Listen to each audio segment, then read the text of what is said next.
Bonjour et bienvenue, voici notre tour d'horizon économique, géopolitique, énergétique et boursier. Nous sommes le vendredi 23 janvier pour comprendre comment tourne une planète finance qui fait grise mine cette semaine. C'est sur l'inforrupible et nulle part ailleurs et la chronique du jour, je vais l'intituler.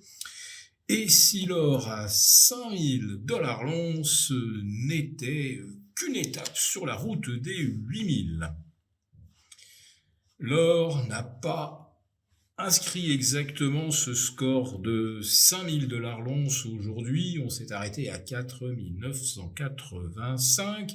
Et en ce qui concerne l'argent, on n'a pas inscrit les 100, mais on a quand même été jusqu'à 99,65. Bon, on va dire que l'objectif psychologique, voilà, c'est fait.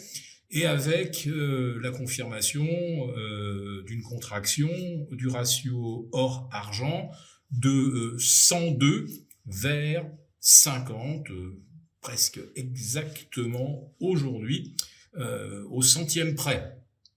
Alors, qu'est-ce qui me fait penser que l'or ira beaucoup plus haut ? Eh bien, il suffit de regarder, de remonter un peu dans le temps, jusque vers 1980.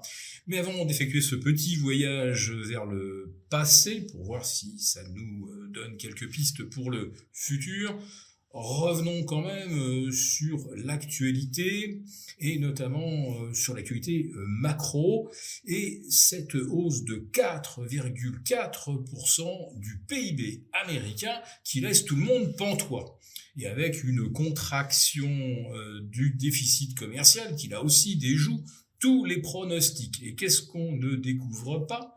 Eh bien que les États-Unis ont exporté pas mal d'or, notamment au troisième et quatrième trimestre 2025, et que cela a largement contribué à rétablir la balance commerciale. En ce qui concerne l'activité proprement dite, 4,4, elle serait largement appuyée par une consommation qui demeure vigoureuse. En réalité, c'est la masse d'argent dépensée qui a progressé de presque 3,5%, et ça correspond à la hausse du prix des produits découlant de la hausse des tarifs douaniers. Alors heureusement qu'il y a des riches qui, eux, vont pas s'arrêter de consommer parce qu'un produit a pris 5, 10, 20%, mais pour beaucoup d'Américains, ça ressemble de plus en plus à un pays en voie de sous-développement, avec des Américains qui sont à découvert, non pas comme en France, le 18 du mois pour le quart d'entre eux, mais beaucoup ont recours au crédit revolving pour arriver à boucler la fin de mois, payer le loyer, les études et la santé. Et vous avez une catégorie de riches ultra riches qui sont de plus en plus riches et qui, ce sont probablement eux qui ont commencé à arbitrer les actions en faveur de l'or et de l'argent. Parce qu'il n'y a pas que les banques centrales américaines qui achètent des métaux précieux, il y a aussi les family office, des milliardaires qui ont un certain recul sur l'évolution des actifs financiers et qui ont certainement fait le même constat que celui que je vais vous décrire. Alors avant ça, vous vous rappelez donc que toutes les places européennes cette semaine perdent 1,6%, à l'exception d'une seule, devinez, et oui, le Danemark avec une bourse de Copenhague qui gagne plus de 6% depuis le 1er janvier. À Copenhague, on a l'air de penser que derrière les gesticulations, les invectives au sujet du Groenland, eh bien, ça va être plutôt juteux pour le Danemark de passer des accords avec les États-Unis. En tout cas, c'est ainsi que la bourse l'interprète et le manifeste de façon éclatante. Bien, alors je vous disais que la smart money revient sur l'or et l'argent, beaucoup plus vigoureusement évidemment sur l'argent depuis 2 ans, et depuis en fait que l'on a franchi les 48-49 $, et que les vendeurs à découvert sont pris littéralement à la gorge. Et l'argent donc ne se contente pas de doubler par rapport à son précédent record historique. On est maintenant à 2 fois et quelques dixièmes. Ça commence à devenir très très chaud. Il va falloir songer à leur sauver la mise.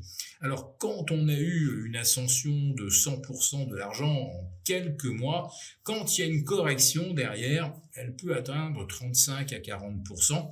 Je dirais à peu près les mêmes proportions sur l'or. Mais sur l'or, je voulais vous rappeler un peu comment ça s'était passé.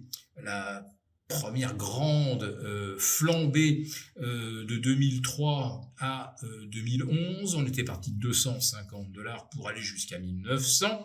Le prix de l'once avait donc été multiplié par 7,5, mais on l'avait vu marquer ce premier temps, première correction, après avoir atteint les 1000 €, 950. Autrement dit, l'once avait été multipliée environ par 5 avant de corriger. Or là, le dernier grand creux historique sur l'once, c'était 1060. Et aujourd'hui, à 5000, si vous faites le calcul, grosso modo, ça fait une multiplication par 4,8. Mais au final, si partant de ces mêmes 1060, on devait avoir ce même ratio, ce même multiplicateur de 7,5, on avait même eu encore plus fort, de 1975 à 1980, 7,5 par rapport à 1060, ça nous fait une once d'or à 7980, disons 8000 pour arrondir. Si le ratio or-argent restait à 50, ce qui ne sera probablement pas le cas, on verrait donc l'once d'argent atteindre ou dépasser les 160-170 $ l'once. Mais si jamais le ratio revient à 30, ce qui historiquement est plus proche de la norme, alors nous voyons plutôt l'once d'argent s'en aller vers 240, c'est-à-dire faire encore 2 fois et demi après une multiplication par plus de 3 depuis les récents planchers aux alentours des 30 $ l'once. Je vous parle vraiment des planchers de 2025, donc quelque chose qui remonte à vraiment pas loin. Alors, autre métal à suivre de près, le cuivre qui lui est rentré plutôt dans une phase de consolidation parce qu'on a appris que les stocks du COMEX s'étaient reconstitués.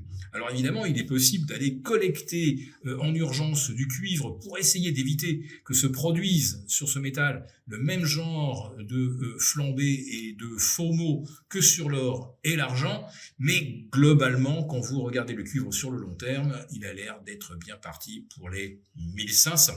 Pour vous remercier de votre fidélité, vous pouvez télécharger gratuitement notre rapport spécial qui contient 6 recommandations ingénieuses pour profiter de l'essor, de l'argent et de l'or. Il vous suffit de cliquer sur le lien en description pour l'obtenir gratuitement.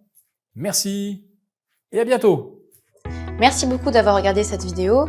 N'hésitez pas à réagir dans les commentaires ou à liker et partager cette vidéo si le contenu vous a plu. Et pour ne rater aucune de nos prochaines émissions, vous pouvez vous abonner à notre chaîne et activer les notifications. Et pour plus de contenu, n'oubliez pas que le dernier rapport rédigé par nos experts est accessible en cliquant sur le lien de description. On se retrouve tout de suite dans les commentaires et je vous dis à très bientôt pour une prochaine vidéo.